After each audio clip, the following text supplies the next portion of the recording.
What is this? Negex?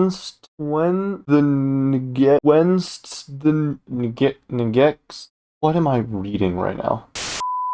Whenst the Negex Spoigler joke. Well, too bad for you, I take jokes very seriously. Okay, time to make a Spoigler. Whatever in the world that is. So, in my mind, a Spoigler is an orb weaver.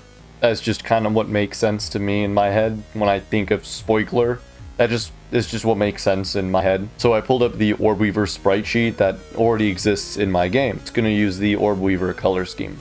And I kind of see like this spiky creature. I'm just blocking out what I want and slowly adding detail as I go. The Spoigler, just like all other Orb Weavers, is going to have a ranged attack. All the Orb Weavers have this animation where they ball up some like web slinging thing and then launch it at the player, so this one's not going to be any different. I don't have any exact plans outside of it being an Orb Weaver, some kind of blocky, chunky, spiky design, and the fact that it will launch something at the player, but I want it to be unique and kind of very different from all the other enemies that I've made so far. Here I'm taking the sprite that I just finished up and separated and adding it to Unity, sectioning all the individual parts, and making the actual spider in-game. Not worried about any special functionality or anything like that, just making the spider look like it's supposed to, move around, give it like its own unique amount of legs and length and color, and slightly different AI from all other spiders. Super simple stuff that I can just adjust values of to make it kind of unique before I add the special mechanic. I kind of decided I wanted to throw a spear at the player and either maybe pull itself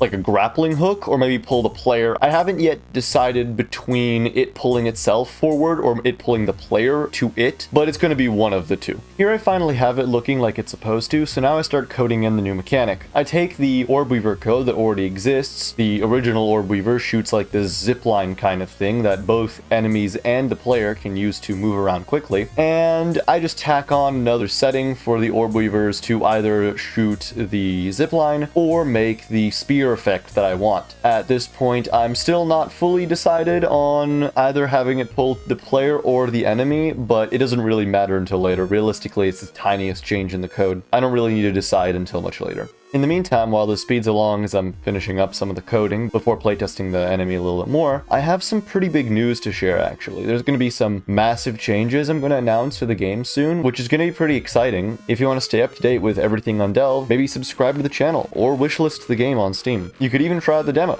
Anyway, with that aside, we're just about ready to test the enemy, and it's looking pretty good. It's at this point that I decide that I definitely want the enemy to grapple towards the player. I think, first of all, it'd be really cool if not only when the projectile hits the player, it has like a guaranteed, if you do not kill it by the time it zips forward, it will damage you kind of moment. But even if it misses, it will still try to like shoot past you or kind of corner you, which no other spider does. So I figured that definitely the grappling towards whatever it hits is the move, and I'm just adding that now. At this point, we're already 2/3 of the way done. Now that I've got all the sprite work and most of the code in, you're going to notice that I'm jumping between playing the game and editing the code slightly very frequently. That's because I am now in the bug testing phase. As much as I'd like to write working code first try, that's basically a pipe dream no matter how simple the code is. Something is bound to go wrong because you're not going to think about every single thing that could happen. For example, while getting the... what are they called again? While getting the Spoigler to grapple onto the player, if you killed it midway through grappling, it would cause an error because it was trying to move something that doesn't exist anymore. Small stuff like that is really easy to fix, but you're probably not going to get everything first try, so it's just a bunch of trial and error until all the bugs go away, and the Spoigler is almost done. At this point, I have all the functionality completely done. Now I'm just adding some more visuals to make it more obvious. Right now, the Spoigler actually does grab on to whatever it shoots and then pulls itself forward, but there is not really like a rope or a line attached to the projectile it shoots and the enemy itself, so it just kind of looks like it levitates towards there or just like zips forward using magic. So I'm just adding a visual rope that attaches itself from the projectile to the enemy so that it's more obvious, and I'm also actually adding some sound effects because you need to add those in your game. Now as you can see, I've like fully zoomed in the Unity editor, and I'm not really expecting to need to change anything else. I'm just fully testing it to make sure no bugs sneak through the cracks, and of course immediately there is one that that I find, but other than that, it's pretty much smooth sailing from here. Just double, triple, quadruple checking to make sure that everything is exactly as it should be, and yeah, that's it. The Spoigler has been added to the game.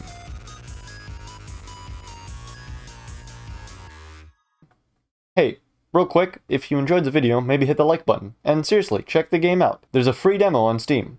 It's not going to have the Spoigler in it. You're going to have to wait for the full version to come out for that, but it's still got a lot of content, so you won't be missing out too much. Anyway, see you next time.